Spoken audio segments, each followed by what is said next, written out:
Welcome to the Dice Tower, a series of video reviews about board and card games. Here are your hosts, Tom Vassell and Sam Healy.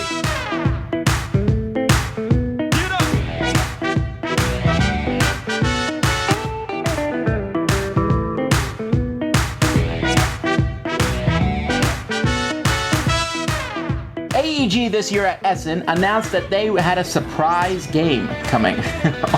Surprise! And it was Guildhall! Woo! Look, we have a game with pigs on the front. I just say that because it was just funny, because taking out of the account whether Guildhall's a good name or not, if I said, hey, I have a surprise game coming, it's called... Look at this creepy guy Guildhall. right here. He's so creepy. Yeah, okay, well anyhow, let's take that out. That was just funny, but don't let the creepy guy with pigs in the box fool you. This is a card game in here. It's actually almost an oversized box for what's in here. A card game in here. Is it a good one, though? Let's look.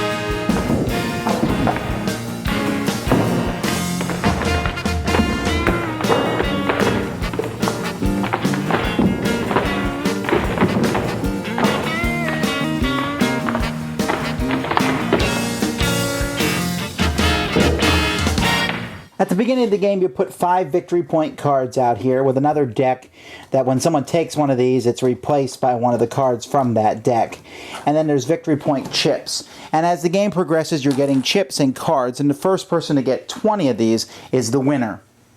In the game are a whole bunch of rolls and colors. There's 5 colors of each of the rolls, and one of the things I like about the game is that each color is also designated by a symbol on the side, so that if you're colorblind, you can tell the difference between the colors. At the beginning of the game, each player is going to get dealt 9 of these cards, and you're going to pick 3 of them to be face up in front of you. Now, of these cards, there are different types of cards. We have a historian, we have a weaver, we have a trader, we have an assassin, we have a dancer, and we have a farmer. And like I said, each of these comes in 5 different colors. Now the way the game progresses is you'll have some in front of you. So let's say you start with a farmer, dancer, and historian in front of you. Each turn of the game, you're going to pick one of the cards in your hand. You'll have 6 cards in your hand, and you'll play that card in front of you as an action. You will take the action on that card, and that action can be magnified by the cards that you already have of that. For example here, the Weaver card. Let's take a closer look at this card. This card says I can put a card from my hand in front of me. In front of, with the other cards that I have in front of me. So I can take one card from my hand and put it in the cards in front of me, which is known as my Guildhall.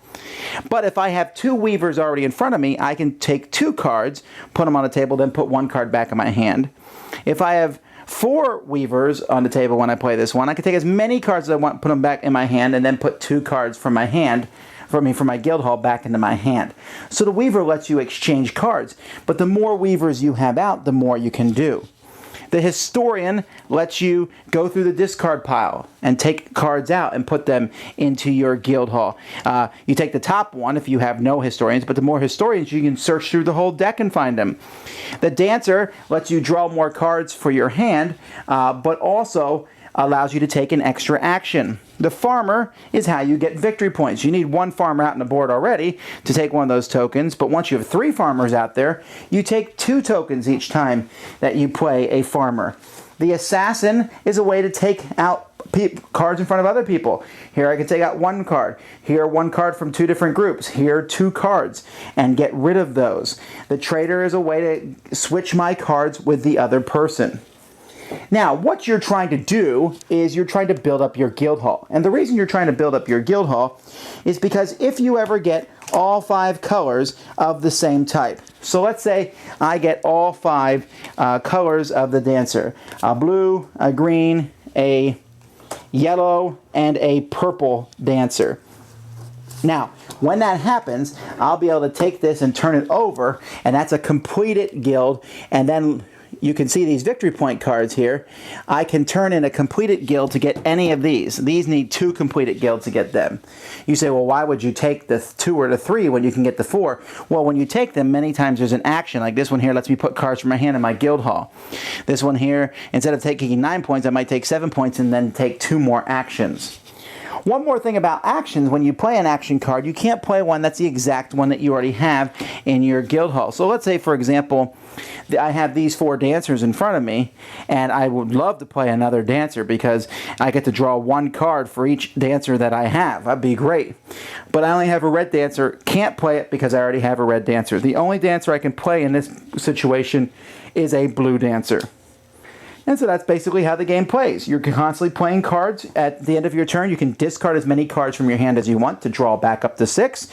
You're trying to get those victory point chips and victory cards from the middle, and you keep going around until someone gets 20 points. That person's the winner. I've got pigs. Look, I have pigs. Is that like a new disease? I got pigs. I have one underneath each arm. All right. Don't you like my pigs? Okay. Do you want to see? All right. This is a game that when I first went over, read the rules, we started playing, I said, it's kind of, I'm just going to play a card each turn and then something will happen. Well, that seems interesting, but won't it get boring? But the game actually, as each turn went by, I thought got more and more interesting. It snowballed.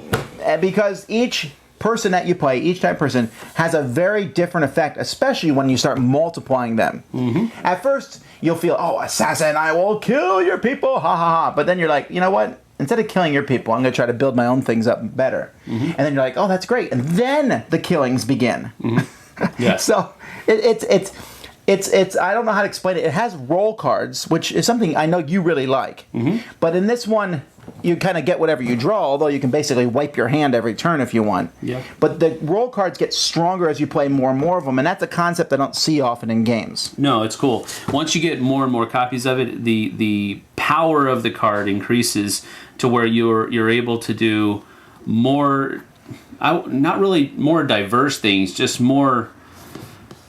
I guess that is the right word for it. The power is able to be used in a greater number of ways, I guess would be a good way to do it. And that's just a really cool thing to me, to where the more copies of a card that you have down, not just the more powerful, but the more versatile the power becomes. And I also thought it was interesting because at first I was like, well, this one's better than this one. But as the game played, I'm telling you, each of these rolls really shines at a very specific point. Mm-hmm. You have a bunch of dancers in front of you, you're like, boom, pulling up a ton of cards and playing a lot of extra actions. The assassin can let you kill people. The people can let you trade. And then not only that, those victory point cards, sometimes it's actually better for you to take a smaller victory point card to get that special action thing on it, and then get another victory point card because of that action. Right. So that I thought that was a neat aspect to the game, but at the same time, when you take victory point cards, when you do these things, then it weakens you. Yeah. You go down, and so then you have to start building up again. But I could see that once everyone knows what they're doing, we're talking 20, 30-minute games here, boom, boom, boom, boom, boom, playing cards. Very interactive, though. I always watched what every single person played every single time because of what it might do to me and what I might need to do to them. Mm-hmm. Yeah, you have to watch what your other people are doing, which equals not a lot of downtime. You're always in the game. It's like from the first point on in, you're always watching what's going on. If you don't, you're going to get nailed, and you won't know what's going on. You won't be able to. You'll have a harder time recovering. So you have to be careful. Watch what everybody's doing. So keep your head in the game. Well, I'm going to take my cue from Sam here with his pigs, and I'll give this 1.738 pig snouts up. It's a pretty good game. Ooh. Well, gotta dissect one of those pig snouts. I had to eat something.